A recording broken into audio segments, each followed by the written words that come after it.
this. The definition I gave the deck was you either win in 10 or lose in 15. It really is. And I've caught myself doing that. I think one of my favorite turns I've ever played is getting a Pinocchio and 2 Maleficents out. And yeah, 7, just right there. We can agree that we love Arthur. I'm all Everybody on the internet must agree as well. I don't know that everyone loves him. I think a lot of people hate him.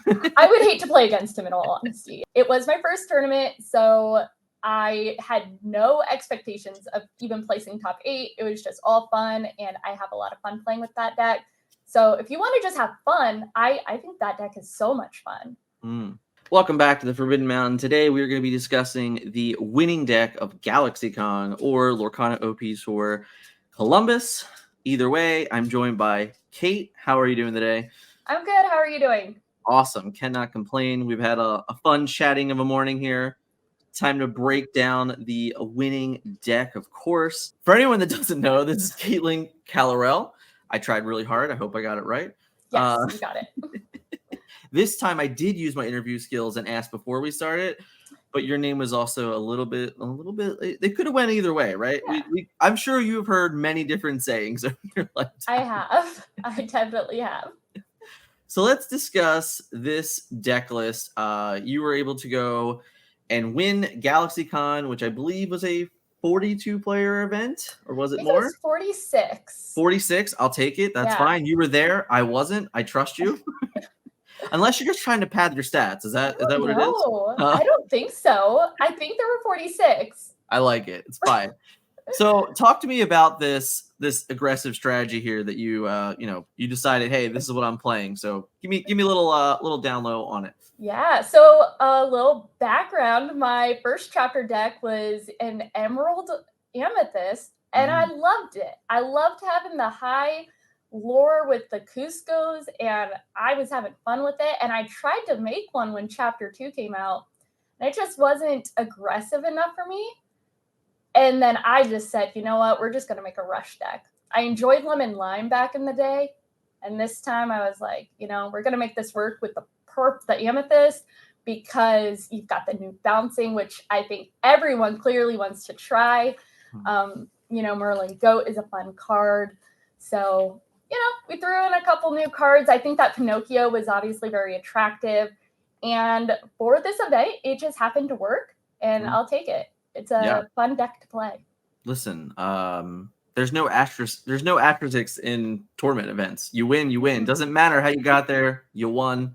That's all that's important. We'll discuss on some of those things that we were definitely hoping to avoid in a little bit. But let's talk about, the strategy of this deck and how low to the ground it is early. I believe in the list we have a total of 12 of these, and then 12 one cost of, I would say, your aggressive lore gainers, and then of course Cinderella as the 3 of here.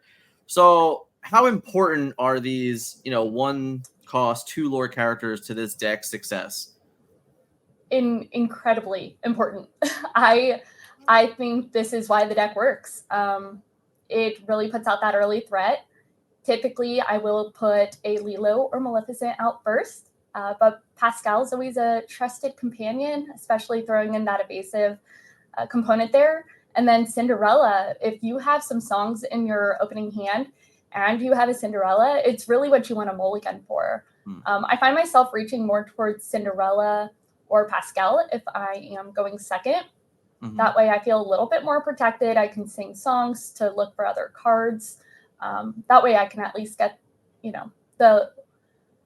the better, larger lore cards in the next draws. But I have something on the board. Yeah, I really like the concept there of on the play, we're definitely trying to get Lilo or Maleficent down, but on the draw, being a little more defensive or a little more weary of the way the game will, play out.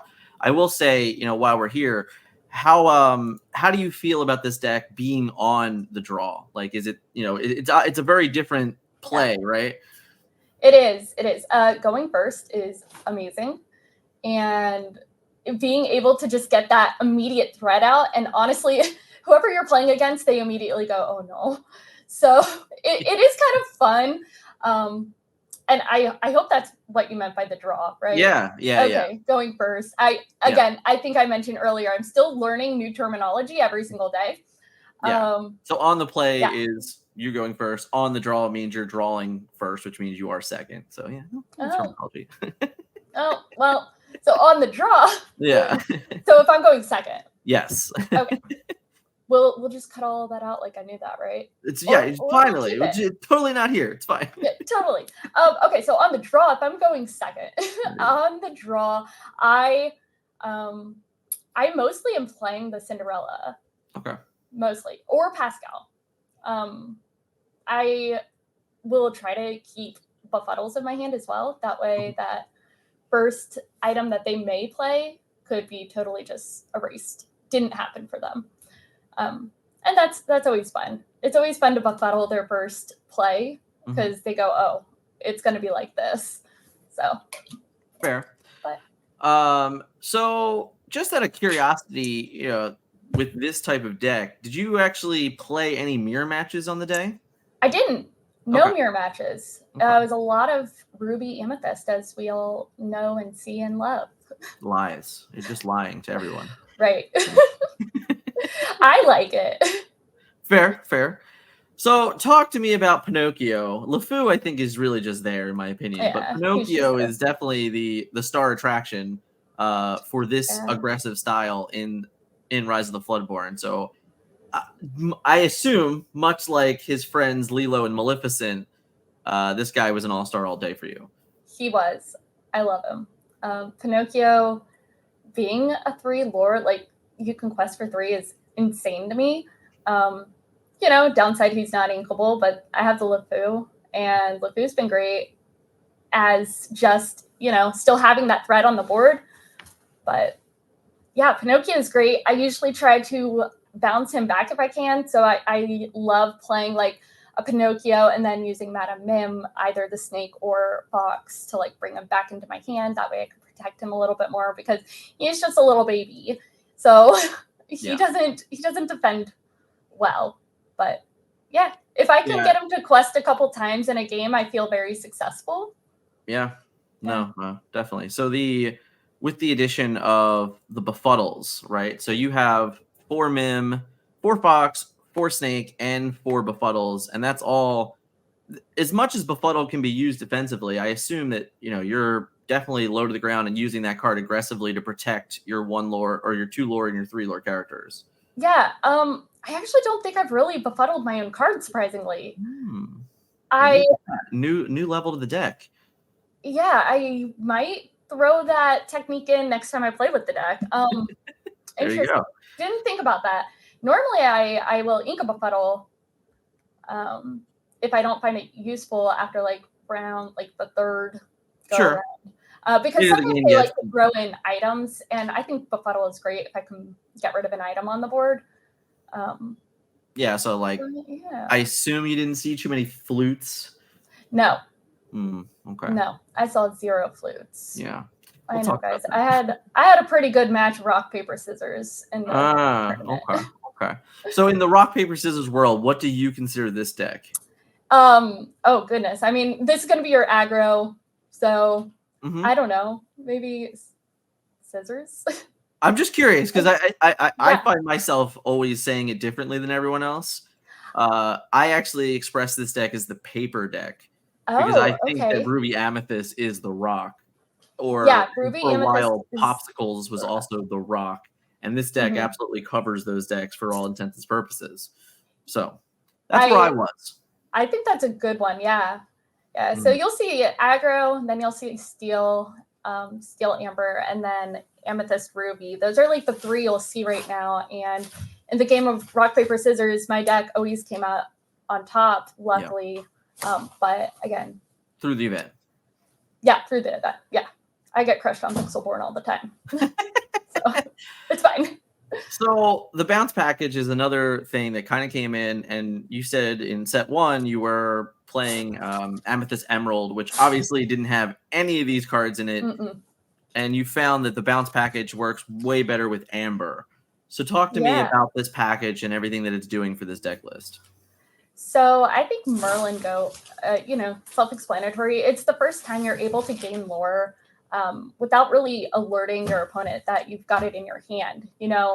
you're sitting there, they might be counting your board or your card state and go, okay, they're at 18 or 19. Okay, I'm good for one more round. I think I've got everything under control. And then surprise, here's a goat. So yeah, in that regard, I think that is great. Also with the bouncing technique of being able to get Merlin out, quest for one, and then playing Madam Mim and bouncing it back to your hand for even more lore is fun and terrifying. It's also really good with Arthur. So Merlin Goat's just fun to bounce. And then Madam Mim Fox being so powerful at a 4 cost, being able to, let's say, quest with Pinocchio and then taking Pinocchio back and rushing into one of their larger characters is wonderful. Yeah. Madam Mim Snake for a 2 cost is great. I do enjoy that. Very good for early game to keep your little guys protected. Right. And then the rabbit, I'll play him later in the game, of course, and having that additional card draw, really is helpful, especially if you are fishing for a Merlin at that point, a Merlin Goat specifically. Yeah. So, yeah. Yeah, the big thing too, I think, what he actually ends up doing for the deck is in those games on the draw, when you're really hoping for Cinderella to be able to sing Friends or find, Be Our Guest to really set up kind of like a big explosive turn later on in the game. The rabbit kind of just plays right into that role as well, is because it's just an annoying card that your opponent doesn't want to get rid of. So since they don't want to get rid of, you're like, well, I'll just keep doing my goal, which is lore. And eventually you're going to have to take this card out. And when you do, it replaces itself ×2, which is great. Yeah. So I think that's another, obviously all these cards are just great in any Amethyst deck. But when you're able to utilize resources later in the game, when especially anytime where you can draw multiple cards, it's likely that you're able to play multiple cards after drawing them because everything is so low to the ground and it's so impactful. When your 1s and your 2s are all of a sudden, if you might pay 3 resources and put 5 lore in play. Yeah. And that's the dangerous part of this deck for sure. Yeah, it really is. And I've caught myself doing that. I think one of my favorite turns I've ever played is getting a Pinocchio and 2 Maleficents out. And yeah, 7, just right there. It's pretty good. For 4 resources, you're like, 7 lore. Here you go. Yeah. So yeah, it's such a fun deck. It's so fun to just play Rush. I know people have their own opinions on every deck, but I think you should at least try it. Mm-hmm. I think it's fun. It can be, I guess, stressful when you know that the other person is going to crush you, but also because it's aggro, it happens so fast. It's fine. It's painless. Yeah, I mean, it's interesting to me because, this deck really does start to pressure as early as you said on turn 1. When when you're on the play and you play Lilo or you play Maleficent, from that point forward, your opponent knows that they're kind of under the gun. They are, yeah. And that causes stress moments. It causes decision points that they're second guessing what they're inking on turn 2 because they're trying to figure out like the next 2 or 3 turns, and they have to do all that while under the pressure of watching you gain 2, 4, 5, 6 lore very, very quickly, which is very, it's a strategy. In all honesty, it really is.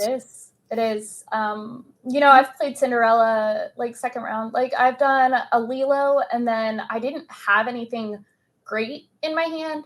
So I played like a Cinderella next, and it's really interesting because I didn't have any songs in my hand, but of course the opponent doesn't know. They focused on Cinderella, and I was like, thank you, because they were more afraid of me getting more cards that I want. Yeah. But so it is a mind game, just like any deck. You're having to guess and know where your threats are. Yeah, it's crazy to think that in this deck, it's very possible that Cinderella is like the 4th most important 1 cost. Yeah. Whereas in its counterparts in most of the other decks we see Cinderella, played in, it's almost the number 1 cost. So that also could be playing to your advantage of opponents just misunderstanding the role of that card in this deck.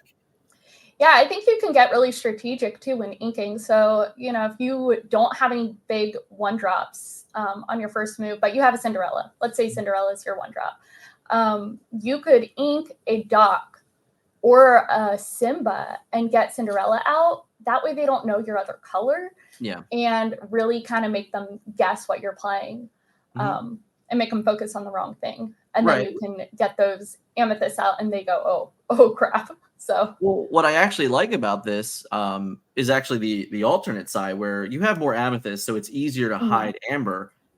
So if you play like a turn 1 Pascal, well, Pascal, let's just say you inked, I don't know, a snake and played Pascal, your opponent might think you're on Ruby Amethyst. So that could actually change their alternative for their next ink. And then all of a sudden, your next turn, you might be like Lilo. And then they're like, what just happened? So, yes, yeah. Very, very quickly can change the really alter the game, say, just by playing that 1-turn mind game. If you can go to the extent of playing a 2-turn mind game, you never really know what's going to happen, which is another really fun point of this deck is that, because of how low to the ground everything is, you can kind of pick your spots of when to really attack and kind of capitalize on a good moment. Specifically against like a card like Teeth and Ambition, that's a card where your opponent might early on, try and take out your Pascal, which is, probably the 3rd best option. But as soon as they either take it out or they, their ink one for all sakes, you can really punish them with just going, okay, well, here's Pinocchio Maleficent, go. And you're like, this game just is not the same anymore. Yes. Yeah. I've definitely thrown people off with like having them focus on the wrong cards, and it's great. Right. But, so talk to me a little bit about Doc. I think Doc is a character that we have, I don't, maybe we are paying a little tribute to here. I didn't see much of Doc early on across many decks, but since the the publishing of this deck from that weekend, we've seen more and more of him. What did he do for you in this particular deck? I just think he continues the threat being a 2-drop. I like the ability of questing with him, getting the 2 and making my next character 1 cheaper, especially when like that one character could be a Maleficent or a Lilo, making him free essentially. So honestly, I only run 2 of him in my deck, and when I do come across him, he's more than likely ink. But he has become useful late game if my options are more slim and I'm playing against control. Right. If they're actually controlling me pretty well, Doc at least has some defense on him a little bit. So he can be somewhat helpful. Yeah. I like him. I think after I had seen your list, there was like one of the cards that I didn't have in mind. And I decided really go through what I would like about him. And the one thing that I find in particular is like in your list, you have the 19 uninkables, I think, if my math is correct there, somewhere in that range. Yeah, it's a lot. What I like about the Doc in that spot is that you can play him on 3 and then not really be forced to ink on 4. So you can actually play Doc, quest on 3 or quest on 4 with Doc, and then play Rabbit. So that way you can actually pick up another card, see more choices, and then kind of move forward in the game. But obviously the idea that you can just quest with Doc and then play a 2-lore character for free is just as oppressive. I don't think Doc is a bad choice in that spot. But I don't consider him, as necessary as a lot of the other cards, which is why you'll only see 2. But every time I've come across him, he's never hurt the deck. He's only helped. So and when in doubt, I keep him. When in doubt, he can sing Friends. So for sure. Oh yeah, that's also, I love using him to sing. Mm-hmm. He's great. So let's talk about Arthur. Yeah. How much do you like Arthur in this particular deck? I think we can all agree we love Arthur. We can agree that we love Arthur. I'm all Everybody on the internet must agree as well. I don't know that everyone loves him. I think a lot of people hate him. I would hate to play against him in all honesty. He is very frustrating, but he is wonderful, obviously, for my deck, being Rush, questing with Pinocchio for 3, being able to quest with Arthur for 1, bouncing it back for 2 more. Like, what? Yeah. That's crazy. And I think it's cool that he can bounce back any character in play. So even if you just have him on the board and they can't get him off because let's say grab your swords or something, you can still play a character next round. And with the aggro deck being a lot of 1-2 costs, you can play it, bounce it back, and then play it again. So it's really useful. I don't have a negative thing about Arthur. I mean, you He's- might. I don't. I don't. I mean, I could say some stuff, but like it would all be like not enough because for me, what I really love that he does for this deck, and I've played enough games with and against this particular concept of when you play him on 3, if you have the Pinocchio on 2 and things like that, like if you're able to get out early and your opponent just like doesn't have answers because not every deck is able to really compete with these things, you can really punish your opponent for being behind in the game. So it's very, very quickly just turns a game from close to just so far apart. Because he's a 3-cost 3 lore character. So him being a 3-cost 3 lore character, and then being able to protect your other 3 lore characters is just so powerful. Because like anytime that playing the game where you're just like, all right, I'm gonna quest with Pinocchio, gain 3 lore, quest with Arthur, bring back Pinocchio, gain 3 lore. On this turn 4, play Pinocchio, play Zimba. Like now you're just like, what are you gonna do? What is your response to this? Like, you have to get through my Zimba. You then have to find a way to answer Arthur. And then even if you're able to do all those things, I still now have a 3 lore character in play. Yeah. So it's all really impressive. And it's definitely like really threatening. It is. And same mindset, you know, let's say you have Arthur out and you don't have any other characters on board. Let's say your next turn you're playing the 4-cost Goat. You know, he goes out there for 1, you're questing with Arthur, you're bringing him back for 2, and then another 1 because it's Goat. Right. It's very threatening. And it's the same thing when you're in a pinch, like just playing Rabbit. Like if you're if your turn 4 play is Rabbit, like I play Rabbit, draw a card, quest with Arthur, get 3 lore, draw another card with Rabbit. Like, your board didn't go ahead in that turn, but you're able to recoup cost and you still gain 3 lore. So it's still doing everything you want to do, and in that process, rather than just exerting him to sing friends, you gain 3 lore. So you're just always working towards that goal, which I really, really do love. Arthur's one of those cards that I think we'll probably be talking about him for a while. Yeah, I think so too. I see him useful in many different situations, and I can't wait to try him in a different combination of a deck, like maybe Amethyst, Sapphire, or something. I want to make it work somewhere else. Other than what we've been. Ruby, we've seen that. Yeah, he definitely works in Ruby. So, is there any other thing you'd like to discuss about this deck in particular? Not in particular. I think you covered it very well. I did not play Steel Song at this event. Just throwing that out there. It is a wonderful, fun deck. It was my first tournament, so I had no expectations of even placing top 8. It was just all fun, and I have a lot of fun playing with that deck. So if you want to just have fun, I think that deck is so much fun. But how fun is it when your opponent plays Steel? It's not fun. It's not fun. Those grab your swords, but like I said, it's quick and painless. You know, because it is more of a rush deck.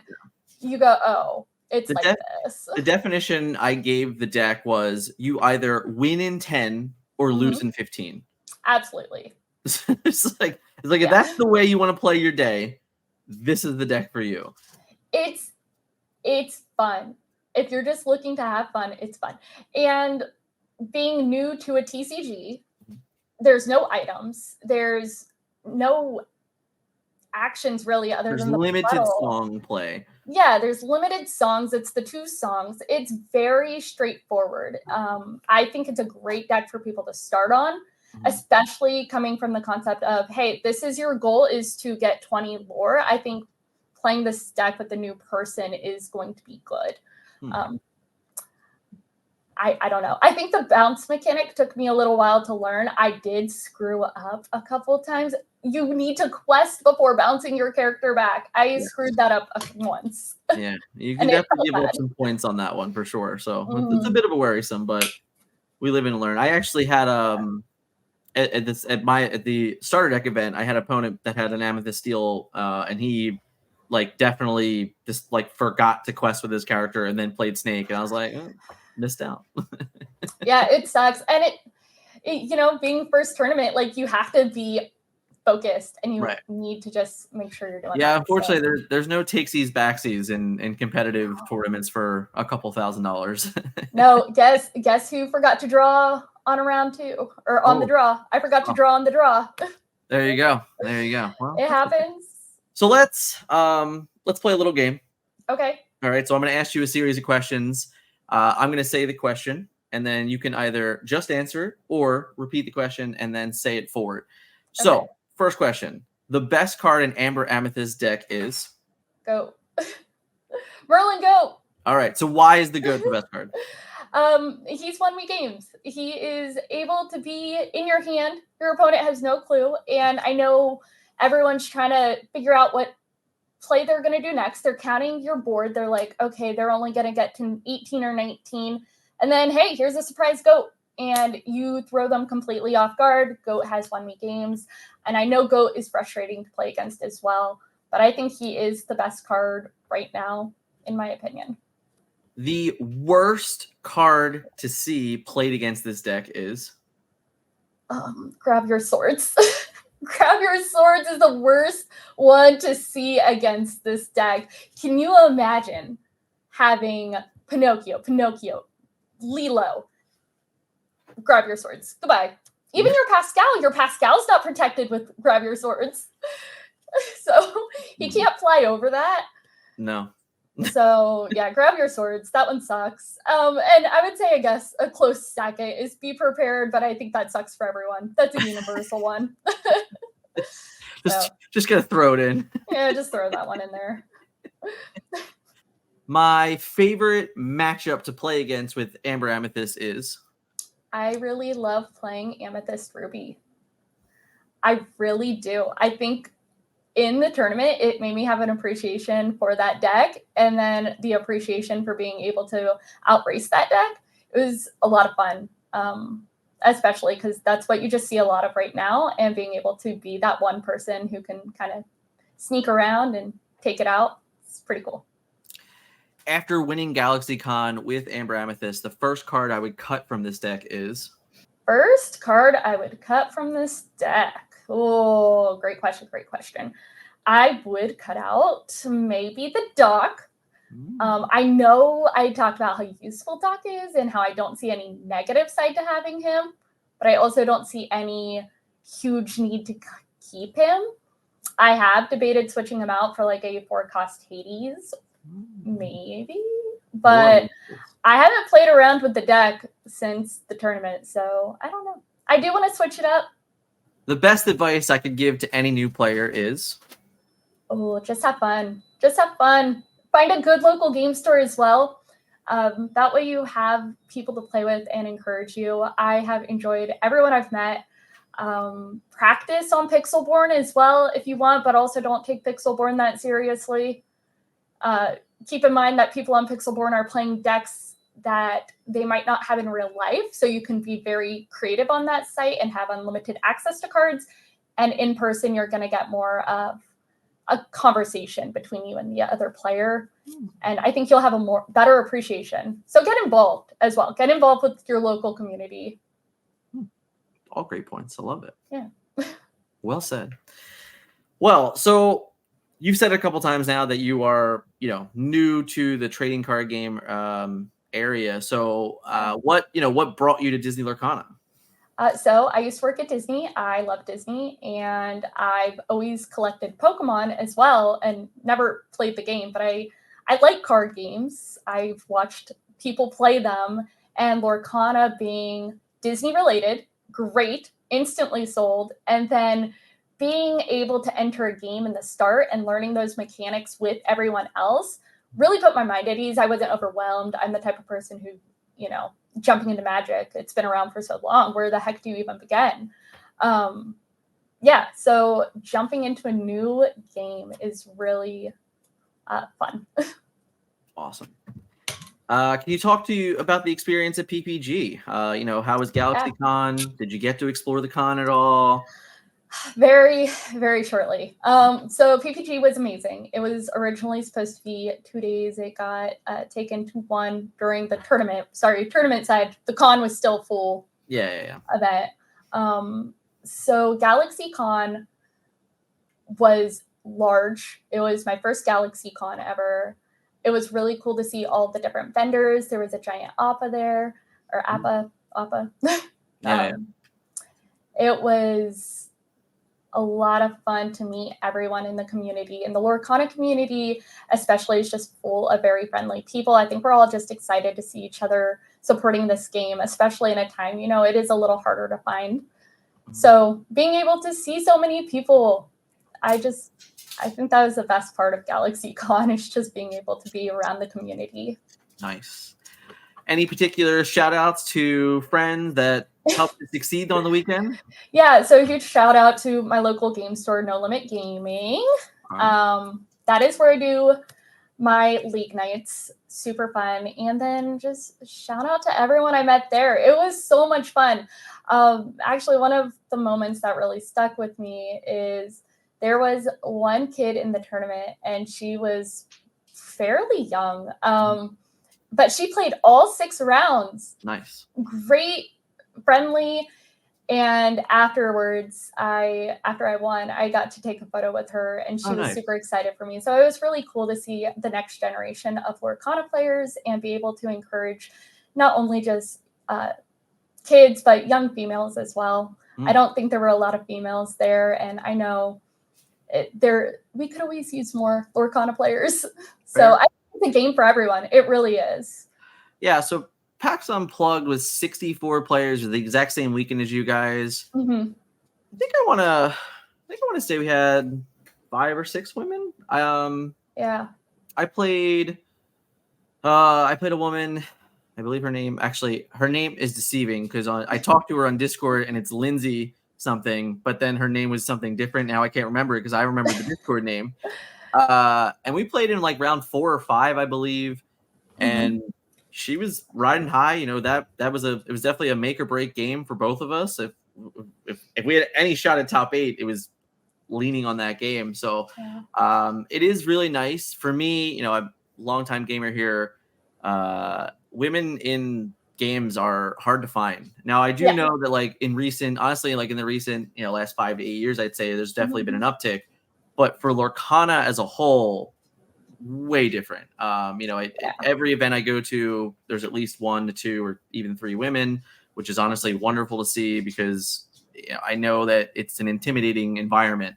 Honestly, like I'm going to give a shout out to Live Laugh Lorcana. If anyone's not listening to them, you're listening to this. They really do talk about the environment so well. And even as me, as a male player my entire life, like listening it from that side, I think is important. So hearing the feedback and hearing, the differences of how honestly different players just feel in the environment because, you're outnumbered in a long way, but the hopeful number is to realize that, we're all gamers. We're all here to play Lorcana. We're all Lorcana players. Yeah. Gender shouldn't, gender rate, none of that crap should even matter. So I feel like the Lorcana community has done an incredible job at representing that aspect of we're all Lorcana players. We're all Lumineers, all those things. So I do agree that it's really great to see that community build, honestly, this early in a game. And I can only hope that we build on it. Yes, I am very excited. Again, more females should be playing the game. I think it's fun, and just having a strong community of women who are playing TCGs, I think is very important. And I have followed kind of the gaming trend over the years, and yes, more women are getting involved. It's very welcoming. I don't think it's as intimidating as it used to be. I think there used to be more of a stigma around that, but I think more females are being included, and it's very much celebrated. I actually, kind of going off of, the little girl I saw at the event, and I took a photo with her afterwards. She was super friendly, and seeing that, oh, this lady won the game is really encouraging. It was really cool. So at my local game store, I'm going to be meeting someone and their daughter. She really wants to meet me. Yeah. And I think that's very important, is having those female role models in these positions. So just being able to continue to be that for the upcoming community, keeping it friendly. I do see that it is going in the right direction. I have no complaints at this point. I think we just got to keep it up. Yeah, just gotta keep doing what we're doing, which is Yeah, important. exactly. It's funny how you said the next generation of Lorcana players. I'm just like, we just started 3 months ago. We are the next generation. What are we talking about? I know. We're Right, Disney well, adults. We can't become more than that. We're already there. right now we have the privilege of having the adult money to Oh, play the game. These okay. kids are just casually playing it. They have starter decks, most of them, Fair. which is great. I'm Hopefully they have excited. the Amethyst steel deck. Yes. Yeah. So I'm excited, you know, when that generation grows up and starts making their own money, are they going to be invested in the Lorcana community? I think keeping that community alive is what's important. It's not that Ravensburger can keep on putting out cards, but if they don't feel involved, then they're not going to play. So Yeah. keeping that community aspect open, teaching young kids to play, playing against the young kids and letting them have fun and teaching in the process. I think that is extremely important. Hard to disagree. Yeah. Hard to disagree. Well, where can we find you if you want to be found on socials?